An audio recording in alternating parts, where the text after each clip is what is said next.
드립니다. 다 함께 오른쪽 왼쪽에 있는 분들 인사드리겠습니다. 주님의 이름으로 축복합니다. 주님의 이름으로 사랑합니다. 오늘도 주님과 함께하는 거룩한 예배가 되시기를 바랍니다.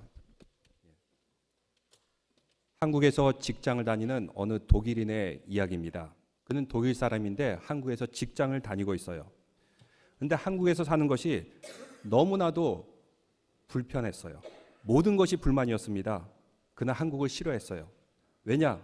이유는 미세먼지가 많아서 싫고, 항상 도로는 정체되어서 싫고, 또 음식이 너무 매워서 싫고, 직장에서는 한국의 그 경직된 직장 문화가 싫고, 너무나도 많은 불만이 있었어요. 반면에 일본은 매우 좋다고 합니다. 사람들도 친절하고 거리도 깨끗하고 음식도 맵지 않고 일본을 너무나도 좋아했어요. 그래서 친구가 이렇게 말했다 그래요. 예, 그러면은 한국에서 살지 말고 일본에서 살지 그러니? 라고 했더니 그렇지 않아도 몇 년 전에 일본에서 살려고 했다는 것입니다. 근데 막상 일본에서 살아보니까 갑갑하기가 그지없어요. 일본 사람들은 솔직하게 자기 마음을 드러내질 않습니다. 좋으면 좋다, 싫으면 싫다. 한국 사람은 분명한데 일본 사람들은 도대체 알 수가 없다는 거예요. 이 일을 해주겠다는 건지 말겠다는 건지, 이것을 좋아하는지 싫어하는지 갑갑해서 일본에서 살 수가 없다라는 것입니다.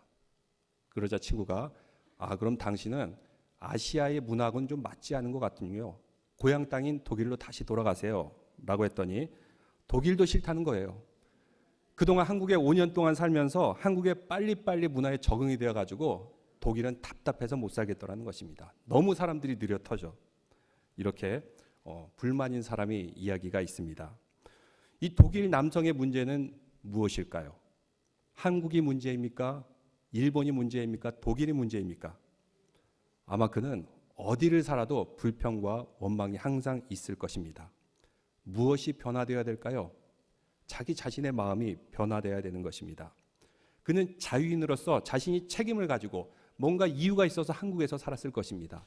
그러면 자신의 자유에 대해서 책임질 줄 아는 사람이 진정한 자유인이 되기 때문입니다. 그런데 항상 무슨 문제의 원인을 다른 사람에게, 환경에게, 주위에 탓하고 불평, 불만하는 사람, 심리학적 전문용어로 뭐라 그러는지 압니까? 투덜이다. 이렇게 얘기한다고 합니다. 우리는 이민자로서 이 땅에 살아가고 있습니다. 여기에 단기로 계시는 분도 있고 또 오랫동안 거주하신 분도 있는데, 믿음의 조상 아브람과 같이 우리도 광야를 지나는 이스라엘 백성과 같이 이 땅 위에 나그네로 살아가는 인생입니다. 그럼 우리 그리스도인들이 나그네로서 어떻게 살아야 될까요? 무엇을 해야 되고 무엇을 피해야 될까요? 오늘 말씀을 통해서 우리는 교훈을 얻을 수 있습니다. 이스라엘 백성들은 당시에 400년간 이집트에서 노예 생활을 하게 되었습니다. 그 고통 가운데 부르짖습니다. 주여 우리를 구원하여 주소서, 우리에게 자유를 주시옵소서. 하나님께서 이스라엘 백성들을 불쌍히 여겨서 모세를 보내려고 합니다. 그런데 모세는 가고 싶어 하지 않았어요. 이집트가 어떤 나라입니까? 당대 최고의 힘을 가지고 있는 무서운 나라입니다. 이 백성들을 어떻게 탈출시킬 수 있겠습니까? 군대를 데리고 쳐들어갈 수도 없는 거고, 또 그가 재벌이라서 한 사람 한 사람 다 노예를 사올 수도 없는 거고, 도대체 방법이 없어요. 그리고 40년 동안 애굽을 떠나 있다 보니까 이집트 말도 다 잊어버렸어요. 그래서 하나님 안 가요 안 가요 계속 때를 씁니다. 그래도 하나님께서도 강권하셔가지고 그로 하여금 10가지 재앙을 내리게 하고 홍해의 기적을 건너게 하고 하면서 이스라엘 백성들을 드디어 자유와 해방의 길로 이끌게 되었던 것입니다. 여러분, 이스라엘 백성들이 이집트에서 해방되었을 때 그때의 기분이 어떨까요? 그때의 자유 아십니까? 아마 8.15 해방을 맞으신 분들은 그때의 기쁨을 느낄 수 있을 것입니다. 근데 여러분도 살면서 자유와 해방을 느낄 때 이럴 때가 있지 않습니까? 특별히 우리 한인들은 이 땅에서 고생하며 살다가 드디어 영주권을 얻게 되었을 때 그때 누릴 수 있는 자유, 기쁨 너무나도 기쁠 것입니다. 또 한국의 남자들은 군 생활을 많이 하게 되는데 이 군대 생활이 마치 어디 갇혀있는 포로 수용소 생활 같아요. 저도 그때 기억을 보니까 일주일의 시간이 한 달 같았어요. 그도 그럴 것이 평소에 한 달 정도 소비하는 에너지를 일주일 만에 다 소비하는 겁니다. 운동을 하고 또 여러 가지 훈련을 받고 그 일주일이 한 달 같아요. 한 4주 정도 훈련을 받고 그 다음에 휴가를 나올 수 있게 하는데 이때 휴가 나오기 전에 그 군에서 원하는 그 체력 그 기본 테스트를 통과해야 됩니다. 이것을 통과하면은 휴가 나오게 되는데 이것을 통과 못하면은 휴가가 금지되게 돼 있어요. 그래서 모두 다 이를 악물고 그 테스트에 통과하기 위해서 열심히 쉬지도 않고 운동을 합니다. 드디어 이제 통과한 사람이 있고 통과하지 않은 소수의 사람들이 있어요. 참 이 사람들 보면 얼마나 참 안 돼 보이는지 아마 절망일 겁니다. 그런데 그 한 달 동안 그 부대 안에 있다가 드디어 세상 밖으로 나왔을 때 그때 기분이 어떻습니까? 세상 밖에 나오면 정말 구름 위를 걷는 듯한 너무나도 이렇게 기쁘고 그리고 자유를 느끼고 평화를 느끼고 하는 그런 기분일 것입니다. 그전에는 도시에서 살다가 시골로 가면 집들이 너무 낡았고 도로도 정말 안 좋고 이렇게 생각했는데 군에서 훈련받다가 이제 세상 밖으로 나가면 그 찌그러진 집도 예뻐 보이고 이 도로도 아름다워 보이고 세상이 너무나도 아름다워 보여요. 모든 것이 다 좋아 보입니다. 이스라엘 백성들도 마찬가지였을 것입니다. 그들이 이집트에서 해방되어서 드디어 광야로 나오게 됐을 때 그 광야 자체가 매우 매력적인 곳으로 보였을 것입니다. 왜냐? 그들은 자유의 공기를 마셨기 때문입니다. 그 기쁨을 가지고 출애굽을 하게 되었던 것입니다. 그런데 그런 기쁨도 잠시 그들은 불만과 불평에 휩싸이게 됩니다. 노예 근성이 아직까지 남아 있었던 것입니다. 그들이 처음에 광야에 나오게 되었을 때 마실 물이 없다 떼를 씁니다. 물이 발견됐는데 그 물이 너무나도 써요. 그런데 모세가 이것을 기도하자 단물로 바뀌게 되었습니다. 또 중간에 가다가 물이 없을 때 이제 엘림이라는 그 오아시스 지역을 만나게 됩니다. 사진을 한번 보여주시겠습니까? 예, 이렇게 광야 한가운데 오아시스가 있어요. 저 지역은 매우 푸른 지역입니다. 마실 물이 있는 지역. 그 다음에 지도를 보여주시겠습니까? 저곳이 엘림인데 엘림을 떠나서 이제 신광야를 지나가게 됩니다. 그리고 그들이 텐트를 치게 된 곳인데 그것이 바로 르비딤, 시내산 가기 바로 전입니다. 그들은 광야 기간 내내 하나님께 불평과 원망했는데 그때마다 하나님께서는 만나와 메추라기를 내려주시고 마실 물을 허락하여 주셨습니다. 하나님께서 원하시는 그 길을 갈 때 항상 채워주는 은혜를 맛보게 되었어요. 하나님의 복을 알게 되었던 것입니다. 자신들의 힘으로 광야를 걷는 것이 아닙니다.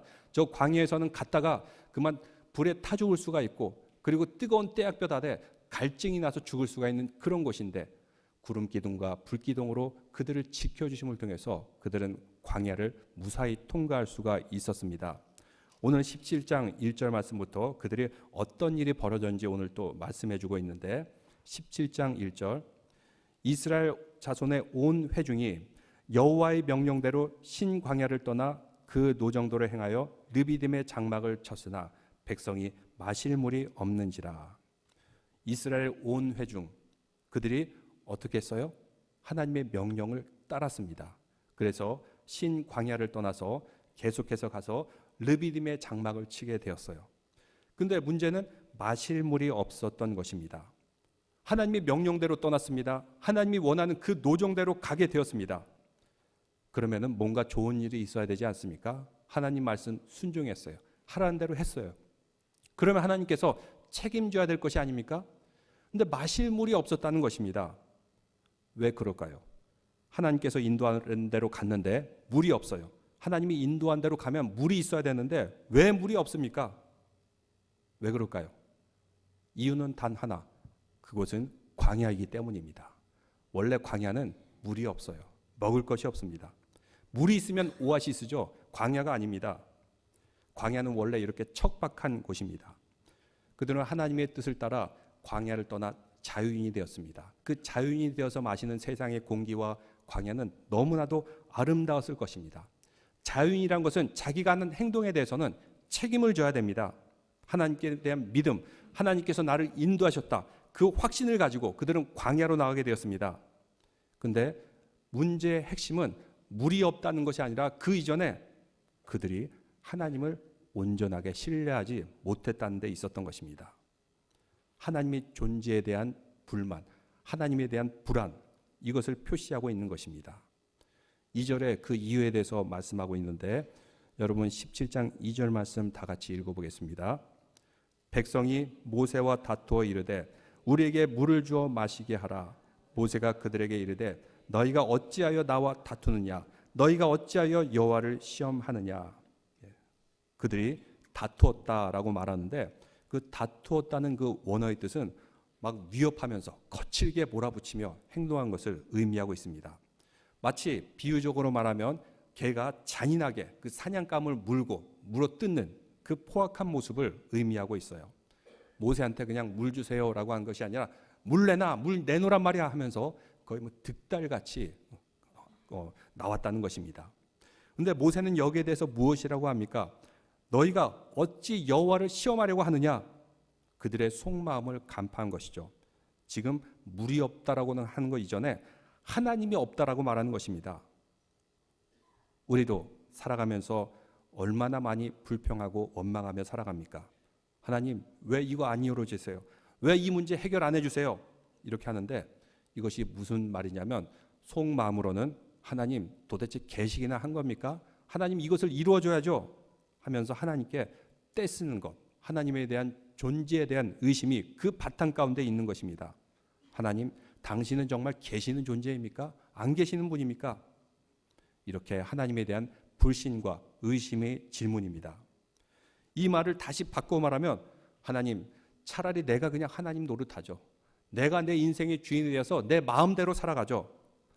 이런 것과 마찬가지입니다. 교만과 불신. 이것이 가장 우리 인간의 큰 죄악 중에 하나입니다. 우리가 신앙인이라면 하나님의 말씀을 믿고 순종해야 되는데 여기에 대한 믿음이 약해질 때, 믿음이 없게 될 때 우리는 교만하게 되고 하나님을 알지 못하는 무지에 빠지게 되고 광야의 인생길에서 영적으로 죽어나가기에 딱 좋은 성향이 나타나는 것입니다. 3절에 계속해서 말씀하고 있습니다. 거기서 백성이 목이 말라 물을 찾으매 그들이 모세에 대하여 원망하여 이르되 당신이 어찌하여 우리를 애굽에서 인도하여 내서 우리와 우리 자녀와 우리 가축이 목말라 죽게 하였느냐. 물을 찾으면서 그럼 물을 발견하려고 노력을 해야 되는데 누구에게 원망을 표시해요? 모세에게 원망을 표시하는 것입니다.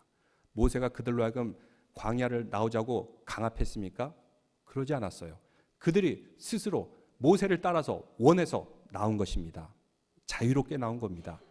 자유인은 자신의 책임에 대해서 자신의 결정에 대해서 책임져야 될 의무가 있는 것입니다. 자신의 자유의사 결정에 의해서 책임지지 못하면 그것은 자유인이 될 수가 없는 것입니다. 그런데 이들은 문제를 해결하려고 하지 않고 모세를 붙들고 늘어집니다. 문제가 있으면 그 문제를 해결하기 위해서 노력해야죠. 모세에게 다가가서 원망하고 모세에게 모든 책임을 돌리는 모습을 보게 됩니다. 하나님께서 인도하신 길, 구름 기둥과 불 기둥으로 인도하여 주셨습니다. 먹을 것이 없을 때는 만나와 메추라기를 내려주셨습니다. 그리고 필요할 때마다 물을 허락하여 주셨습니다. 그럼 그 하나님에 대한 신뢰하심을 믿고 물을 찾아야 되는데 그들은 무엇을 하고 있습니까? 모세를 원망하고 있었던 것입니다. 왜? 이것이 가장 쉬워 보이니까. 남에게 책임 돌리면은 내가 잘못한 것이 없어 보이니까. 그는 책임을 돌리고 있었던 것입니다. 여러분 살아가면서 그럴 때가 있지 않습니까? 가정에서나 또한 일터에서나 문제가 생기면 무조건 남 탓만 합니까? 물론 그 사람이 잘못할 수도 있어요. 환경이 그럴 수도 있어요. 근데 더 중요한 것은 내가 자유인으로서 책임지고 이 결정을 했다면 여기에 대해서 나도 책임지면서 끝까지 문제를 해결해야 됩니다. 문제에 집중해야 되죠. 왜 사람에게 집중합니까?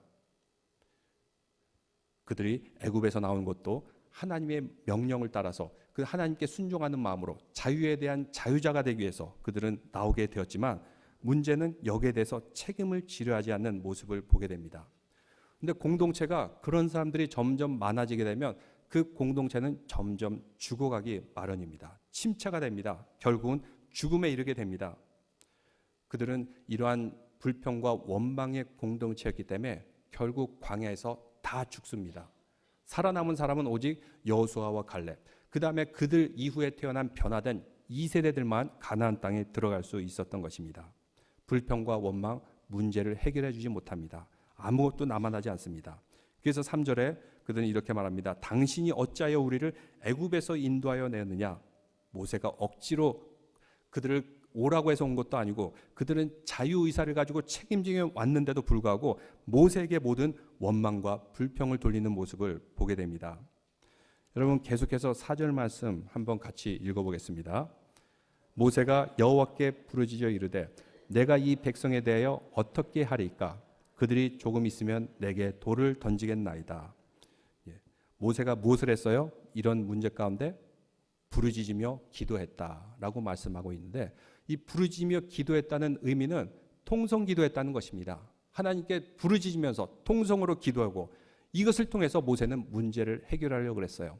모세도 이스라엘 백성과 같았으면 이렇게 말했을 것입니다. 하나님, 당신이 나보고 이 백성들을 데리고 나오라 하지 않았습니까? 책임을 져줘야죠. 하나님을 원망하거나 아니면 저 무지한 백성들 하면서 백성들에게 원망을 돌리지 않았어요. 무엇을 했습니까? 하나님께 부르짖으며 그는 기도하는 사람이었습니다.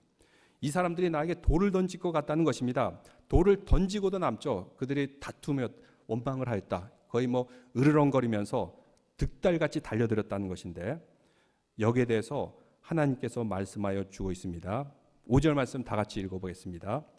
여호와께서 모세에게 이르시되 백성 앞을 지나서 이스라엘 장로들을 데리고 나일강을 치던 내 지팡이를 손에 잡고 가라. 모세에게 뭐라 그랬어요? 백성 앞을 지나라.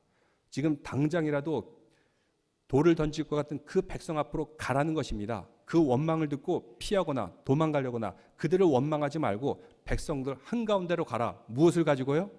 지팡이를 가지고. 그러니까 그 지팡이는 어떤 지팡이였습니까?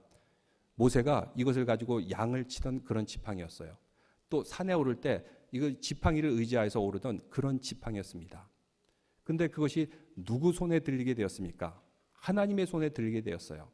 모세가 나는 이스라엘 백성들 구원하지 못합니다 할 때 하나님께서 모세에게 말합니다. 내 손에 있는 것이 무엇이냐? 지팡이입니다. 그는 가진 게 지팡이 하나밖에 없었어요. 그 양들은 다 자신의 장인어른 것입니다. 근데 이 지팡이가 하나님의 손에 들리게 되었을 때, 이것을 쳤을 때 나일강이 핏빛으로 번하게 되고, 이것을 쳤을 때 그 이집트 백성들 가운데 재앙이 내리게 되고 결국은 홍해까지 가를 수 있는 그런 능력의 지팡이였던 것입니다. 자신이 들고 있었을 때는 아무것도 아니었지만 하나님의 손에 들려짐을 통해서 이것은 기적을 행하는 하나님의 지팡이가 되었던 것입니다. 다시 처음으로 돌아가는 것입니다. 내 지팡이를 손에 잡고 가라. 내 지팡이가 오늘 우리에게 어떤 의미를 가지고 있을까요? 모세가 양을 치던 생업에 종사하던 그런 도구였습니다. 우리도 그렇습니다. 여러분도 각자 생업의 도구들이지 않습니까? 여러분의 가정, 여러분이 하는 일터, 비즈니스, 아니면 여러분이 가지고 있는 은사, 이것이 하나님의 손에 들리게 되었을 때 하나님이 놀라운 능력의 지팡이가 될 줄로 믿습니다. 바로 우리는 그러한 믿음을 가지고 지나갈 수가 있는 것입니다. 여기서 이스라엘 장로들, 그 이스라엘 공동체 중에 그래도 리더라고 생각되는 사람들, 이런 사람들을 데리고 그 백성들, 당장이라도 돌을 던질 것 같은 그 백성들 사이로 지나가게 됩니다. 그 다음에 7절 말씀 같이 읽겠습니다. 그가 그곳 이름을 마사 또는 무리바라 불렀으니 이는 이스라엘 자손이 다투었으며 또는 그들이 여호와를 시험하여 이르기를 여호와께서 우리 중에 계신가 안 계신가 하였습니다. 여기서 마사, 무리바 두 단어로 불리게 되는데, 마사는 무슨 뜻이냐면 이스라엘 자손이 다투었다, 다툼을 의미하고, 무리바는 여호와를 시험하였다. 결국 다투는 것은 시험하는 것입니다. 무엇을 시험해요? 하나님이 우리 가운데 계신가 안 계신가를 시험했다는 것입니다. 그 공동체 가운데 왜 원망이 있습니까? 왜 다툼이 있습니까? 그 근본 가운데는 하나님이 계신가 안 계신가에 대한 불신이 거기에는 깔려 있다는 것입니다. 하나님에 대한 확신이 있는데 무엇을 의심하겠습니까? 무엇을 원망하고 누구를 다투겠습니까? 모든 것은 다 하나님께서 다 해결해 주시고 하나님께서 다 인도하시는 그 길인데, 순간순간 하나님께서 우리를 돌봐주시는데, 그래서 광야의 원어가 미드바르라는 그런 뜻을 가지고 있어요. 또 광야를 에레무스라고 부르기도 합니다. 에레무스는 황량한 곳, 근데 미드바르라고 했을 때는 하나님의 말씀이 듣는 곳, 미드바르, 다바르, 말씀이 오는 곳, 이곳이 광야라는 곳입니다. 한편으로 바라보면 광야는 황량합니다. 거기는 가면 고독합니다. 그리고 항상 결핍의 문제가 있습니다. 무엇을 마실까? 무엇을 먹을까? 우리 인생도 그렇지 않습니까? 항상 다투고 고민하고 그리고 염려하는 것, 그 근본에 보면은 무엇을 먹을까, 무엇을 마실까가 항상 그 가운데 놓여 있다는 것입니다. 어떻게 이 결핍을 해결할까? 이 문제로 인해서 광야에서는 쉽게 원망할 수 있고 쉽게 다툴 수 있는 곳입니다. 그런데 미드바르, 거기서 하나님의 말씀을 듣게 된다면 그 사람은 변화되어 나올 줄로 믿습니다. 그것은 우리가 새롭게 거듭나는 곳입니다. 이스라엘 백성들이 광야를 행진하면서 그곳에서 살아남은 백성들이 있습니다. 살아남은 사람들, 그들은 변화된 백성만이 가나안의 젖과 꿀이 흐르는 복된 땅으로 들어갈 수가 있었던 것입니다. 산모가 고통 가운데 통증 가운데 분만실에 들어갔다가 아기를 출산하여 안고 나올 때는 전혀 다른 사람으로 변해 있습니다. 어떤 사람은 실패를 하기도 합니다. 그렇지만 그 실패를 딛고 일어난 사람은 이전과는 전혀 다른 사람이 되어 있을 것입니다. 마찬가지입니다. 광야를 걸어갈 때 원망하고 다투느냐 아니면 그 가운데 하나님의 말씀을 듣느냐에 따라서 전혀 다른 사람으로 변화되어 있을 것입니다. 우리 인생의 광야길에 여러분은 무엇을 원망하고 무엇을 불평합니까? 이 가운데 우리는 하나님의 말씀을 들어야 될 줄로 믿습니다. 하나님께서는 우리를 인도하여 주십니다. 하나님께서 계신가 안 계신가 우리에겐 끊임없이 의혹과 시험이 있더라도 우리 믿음의 사람들은 이 가운데 하나님의 말씀을 들음을 통해서 원망한 대신 감사하는 성도들, 그리고 미워한 대신 사랑하는 성도들, 그리고 하나님을 신뢰하는 믿음의 성도로 거듭나시기를 주님의 이름으로 축원합니다. 마지막으로 이 말씀 통해서 우리가 알 수 있는 것, 우리 인생 가운데 항상 광야의 길은 놓여 있다는 것입니다. 이것은 구원과도 관련이 있는데 우리가 세례받고 구원받았다고 고백하게 됩니다. 이것은 마치 무엇과 같냐면 이스라엘 백성들이 홍해를 걷는 것과 같습니다. 근데 그때 그들이 하나님의 말씀을 받았나요?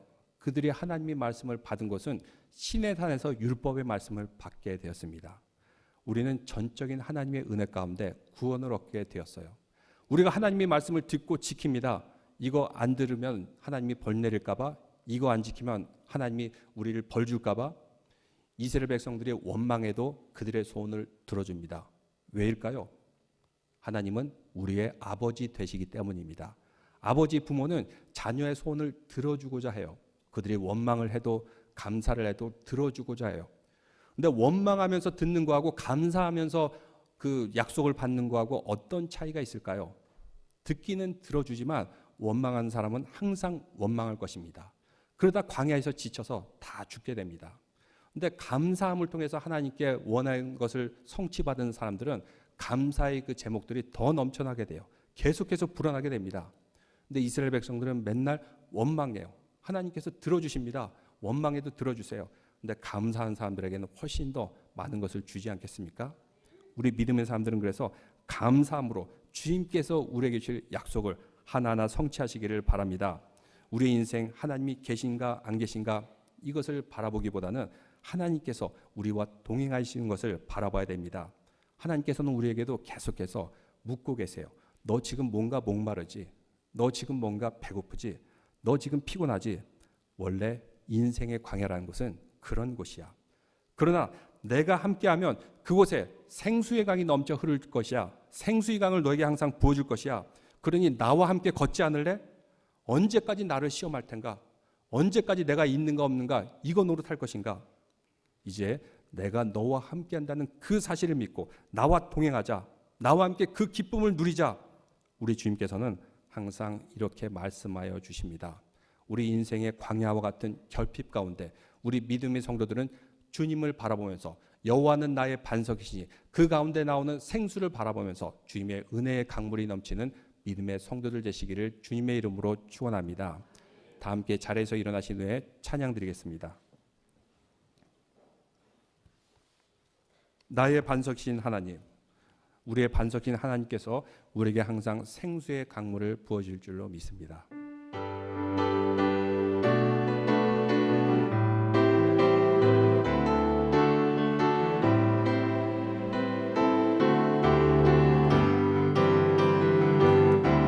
나의 반석이신 하나님, 행하신 모든 것 완전하시니 나의 생명 되신 하나님, 내게 행하신 일 찬양합니다. 신실하신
시간 우리가 다 함께 통성으로 기도드리겠습니다. 하나님께 부르짖어 기도할 때 주님께서 우리의 반석이 되어주셔서 우리에게 항상 생수의 강이 흘러넘치게 할 줄로 믿사옵나이다. 우리의 간절한 기도의 제목 주님 앞에 아뢰음을 통해서 그 약속의 성취를 받는 믿음의 성도들 되게 해달라고 주여 부르짖며 부르짖으며 기도드리겠습니다. 하나님 아버지 감사드립니다. 우리 믿음의 성도들 이 시간 주님 앞에 부르짖어 기도할 때마다 주님께서 우리의 반석이 되어주시고 생수의 강을 허락해 줄 줄로 믿사옵나이다. 간절한 기도 제목 주님의 뜻 안에서 이루어지게 하시고 우리 마음과 있는 불평과 원망 주님 앞에 다 내려놓게 하시고 하나님께서 우리에게 주신 그 약속을 성취하여 주님의 약속을 얻는 믿음의 성도들 되게 하여 주시옵소서. 그럼을 통해서 우리의 삶이 변화될 줄로 믿사옵나이다.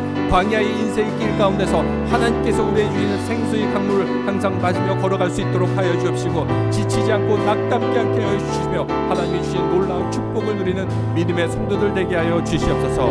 주님 함께 하실 줄로 믿사옵나이다.